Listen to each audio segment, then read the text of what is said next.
Oi gente, tudo bem com vocês? Enfim, estou de volta. Bom, eu estive alguns dias ausente por conta de uma enorme quantidade de demandas pessoais e alguns problemas técnicos que eu tive ao longo desse percurso. Um desses problemas foi que o meu computador deu problema totalmente e eu precisei comprar um computador novo. Mas agora, estando tudo resolvido, a gente volta com os vídeos de popularização da ciência e discussões sobre a Covid-19. E hoje eu vou trazer para vocês alguns novos entendimentos que foram publicados no site do CDC, que é o Centro de Controle de Doenças Infecciosas lá dos Estados Unidos. O CDC é um órgão que parece muito com o nosso Ministério da Saúde aqui no Brasil. É ele quem traça todas as diretrizes e normas que vão ser aplicadas e utilizadas em território americano para combate e enfrentamento de doenças, epidemias, e ele tem feito isso para a Covid-19. E daí, se você está assistindo esse vídeo pelo YouTube, todo o material que eu vou utilizar para fazer as minhas explicações aqui estão na descrição desse vídeo. Então você consegue acessá-los clicando no link que eu vou disponibilizar aqui abaixo no Saiba Mais. Agora, se você está assistindo esse vídeo pelo IGTV, eu quero pedir para você duas coisas. A primeira é para se inscrever na minha página, @doutormelo. A segunda coisa é para você buscar o link que está na biografia desse perfil e acessar o meu canal no YouTube. Lá você vai ter não somente esse, mas outros vídeos onde você pode se informar acerca da Covid-19. Agora chega de enrolação e vamos pro vídeo. Retomando aquilo que eu explicava no início da minha fala, o CDC, o Centro de Controle de Doenças lá dos Estados Unidos, publicou novos entendimentos acerca das formas de infecção pelo novo coronavírus, ou seja, novos entendimentos de como você pode adquirir o vírus e vir a desenvolver a Covid-19. De cara, existem 3 conclusões importantes disponíveis no site. A primeira delas é que existe um risco muito baixo de transmissão de partículas virais por meio de superfícies, que era algo que a gente acreditava que acontecia de forma muito recorrente e muito frequente. Além disso, existe também um risco muito baixo de transmissão das partículas do novo coronavírus em atividades executadas ao ar livre. No entanto, o CDC alerta para o risco alto de transmissão de partículas do novo coronavírus em locais de reunião, em ambientes fechados, como salas de escritório, ambientes de trabalho, salas de cinema e teatro e também salas de aula. Um outro dado muito interessante que o CDC também apresenta é de que são necessárias pelo menos 1000 partículas virais para que se inicie o processo infectivo do novo coronavírus em uma pessoa suscetível, ou seja, para que uma pessoa desenvolva a Covid-19, ela precisa entrar em contato com um conjunto, com um número de partículas do novo coronavírus que seja ali próximo de 1000. Daí agora a gente vai falar de matemática. Vamos fazer umas continhas, mas continhas bem simples para a gente entender como isso pode ser perigoso ou agravante em termos de transmissão de partículas em níveis maiores ou menores. O CDC aponta pra gente que para cada minuto de respiração, uma pessoa infectada libera cerca de 20 partículas virais. Isso significa que se você estiver em contato com uma pessoa que não está necessariamente falando, nem tossindo, nem espirrando, mas que esteja infectada e, portanto, respirando perto de você, depois de aproximadamente 50 minutos, essa pessoa já vai ter liberado a quantidade mínima de partículas para te causar infecção e te levar a desenvolver a Covid-19. Na fala, uma pessoa infectada libera cerca de 200 partículas virais por minuto. Isso significa que em uma conversa de aproximadamente 5 minutos, essa pessoa já liberou partículas suficientes para te causar uma infecção. Agora, quando a pessoa infectada apresenta um quadro de tosse ou espirro, essa pessoa pode liberar até 200 milhões de partículas por minuto em cada evento desse, em cada vez que ela tosse ou em cada vez que ela espirra. Essa quantidade de partículas pode permanecer no ambiente por horas a fio, gerando novos quadros de infecção e novas pessoas aí que poderão desenvolver a Covid-19. E especialmente se esse ambiente for mal ventilado e mal arejado. Nesse sentido, o CDC traz algumas determinações de risco que são interessantes que a gente discuta e apresente aqui. Por exemplo, se você está próximo de uma pessoa obedecendo ao distanciamento mínimo de 2 metros, você tem um risco muito baixo de adquirir um novo coronavírus caso essa pessoa esteja infectada. Isso até um tempo máximo de 45 minutos. Conforme esse tempo vai aumentando e você vai mantendo esse contato, mesmo com esse distanciamento, esse risco vai subindo para médio, alto e até muito alto. Se você estiver conversando com alguém frente a frente, utilizando máscaras, você também está diante de um risco muito baixo de adquirir o novo coronavírus. Isso se o tempo da conversa de vocês for inferior a 4 minutos. Se passar de 4 minutos, esse risco vai aumentando para médio, alto e muito alto, assim como no exemplo anterior.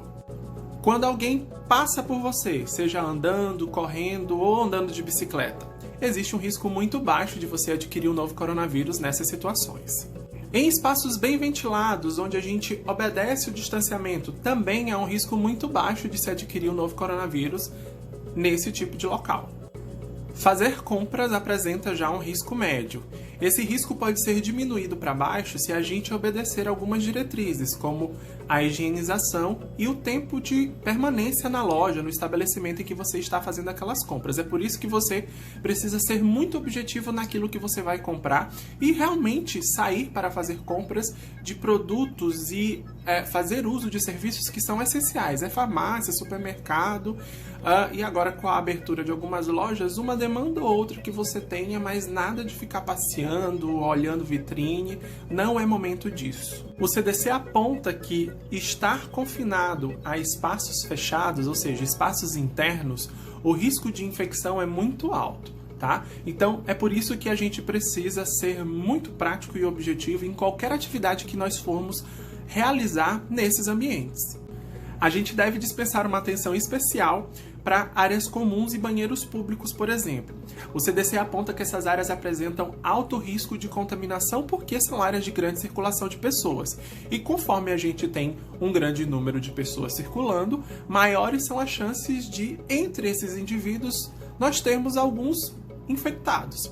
Se nós tivermos algumas pessoas infectadas que, por exemplo, falem, tussam ou espirrem sobre aquelas superfícies, a gente ali vai ter uma superfície contaminada e com um tempo de permanência daquela partícula bastante longo, porque geralmente banheiros públicos, por exemplo, não apresenta nenhuma saída ou nenhuma circulação de ar. Então, a partícula fica ali por muito tempo e a gente, por um descuido, pode acabar passando a mão no rosto e acabar adquirindo a partícula daquelas maneiras que a gente já sabe e já entende bem. Superfícies contaminadas por partículas, sejam virais ou bacterianas, que podem gerar doenças em seres humanos, nós chamamos na microbiologia de fômites, e o CDC aponta que a contaminação por meio dos fômites é uma das possibilidades, das grandes possibilidades que apresentam aí alto risco para infecção pelo novo coronavírus. Tem uma parte engraçada no site do CDC, quando ele fala dos restaurantes. Eles falam lá que para os restaurantes existe um alto risco de contaminação. Esse risco pode ser diminuído quando o cliente decide sentar-se ao ar livre. Então já fica subentendido que a grande problemática do restaurante é você estar confinado a um ambiente fechado, às vezes de baixa circulação de ar. A coisa engraçada que eles colocam lá no site do CDC é que uma das formas que você tem de minimizar o alto risco de contaminação, né, de infecção, no caso em um restaurante, é você evitar tocar em superfícies. Aí eu fico imaginando como que a gente pode chegar num restaurante e ficar assim, sem tocar em superfície, sem colocar a mão na mesa, sem colocar o cotovelo na mesa. É uma loucura, né? A gente não tem como se controlar e não fazer ou não ter esse tipo de postura. É involuntário, a gente chega, senta, já coloca o cotovelo, conversa, gesticula, enfim. Na minha opinião, a melhor coisa é continuarmos pedindo comida em casa ou cozinhando a nossa própria comida. Por enquanto, não é momento de irmos a restaurantes. Locais de trabalho e escola, o CDC aponta como locais de alto risco de contaminação, especialmente pela transferência dos fômites, né? Então, por exemplo, numa escola é muito comum uma criança utilizar o copo da outra criança. Nem pensam muito nisso, né? E aí é muito possível que nesse compartilhamento de objetos, esse objeto tenha algum tipo de contaminação em níveis possíveis de gerar ali o aparecimento ou gerar a ocorrência, o desenvolvimento da Covid-19. Festas, casamentos, conferências, seminários, congressos, o CDC coloca todo mundo no mesmo pacote e fala que o risco ali é muito alto. Aglomerações desse tipo, por enquanto, não são recomendadas. Acho que todo mundo aqui lembra que no início da Covid-19 a gente teve um exemplo no Brasil. Alguém conhecido daquela blogueira, Gabriela Pugliese, fez uma festa no Rio de Janeiro, chamou um monte de gente, né, dentre essas pessoas artistas, pessoas desconhecidas e tal, era um casamento. Dentre esses artistas, a Preta Gil era uma das convidadas, ela era a banda, a cantora da festa, e praticamente todo mundo foi infectado pelo novo coronavírus. Então, um ambiente fechado, de muita aglomeração, imagina depois da cerimônia todo mundo ali na pista de dança, dançando, bebendo, cantando e infectando-se, né? Então, todo mundo, basicamente, acabou sendo infectado pelo novo coronavírus. Saíram muitos e muitos casos, inclusive um dos primeiros casos que a gente teve no Brasil, que a gente ouviu falar e que foi amplamente divulgado pela mídia no Brasil, foi em função dessa festa de casamento. Então, por enquanto, esse tipo de aglomeração também não está recomendada por apresentar alto risco de contaminação e de transferência de partículas virais do novo coronavírus. O mesmo entendimento se expande ali à ideia dos shows, as arenas, os espetáculos de um modo geral. A gente não deve se aglomerar dessa maneira por enquanto, porque esses locais, mesmo quando são realizados, quando os shows são realizados em locais abertos, existe ali uma grande aglomeração de pessoas. Quem já foi minimamente a um show, a um concerto, sabe que todo mundo fica muito pertinho.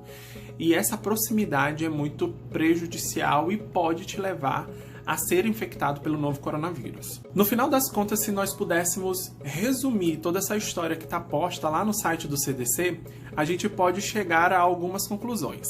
Por exemplo, a primeira coisa é optar sempre por espaços abertos. Espaços abertos e arejados são melhor e apresentam pra gente o risco baixo de infecção.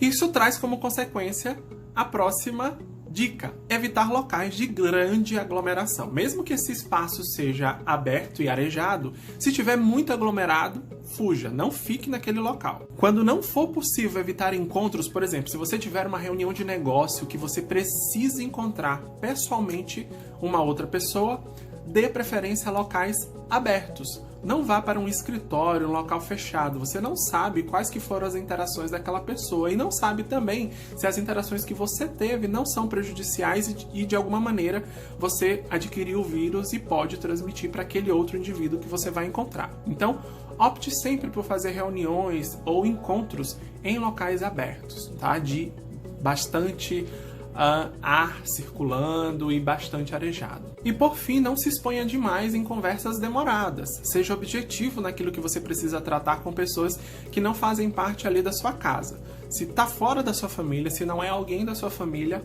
opte por não estabelecer diálogos muito longos, porque você sabe que você pode se contaminar. Eu quero destacar também uma coisa que é muito importante. Lá no início desse vídeo eu falei para vocês que alguns entendimentos mudaram. A gente sabe hoje que a contaminação por meio de um objeto é muito baixa, mas isso não significa que não é possível você se contaminar. Entende? Então não é porque o risco é baixo que não vai haver contaminação. Pode haver sim. Então é por isso que é muito importante que a gente mantenha as nossas práticas de higienização, limpeza, asepsia dos produtos que chegam até as nossas casas, frutas, verduras, hortaliças, como a gente já vinha fazendo, e também embalagens de produtos que a gente vai colocar na nossa despensa, a fim de que a gente não sofra nenhum tipo de contaminação por meio desses objetos. E, gente, as regras continuam as mesmas. Só saia de casa se você realmente precisar. Lave sempre suas mãos com água e sabão. E se você for sair, não esqueça de levar sua máscara e um pouquinho de álcool em gel. A gente se vê no próximo vídeo. Tchau, tchau!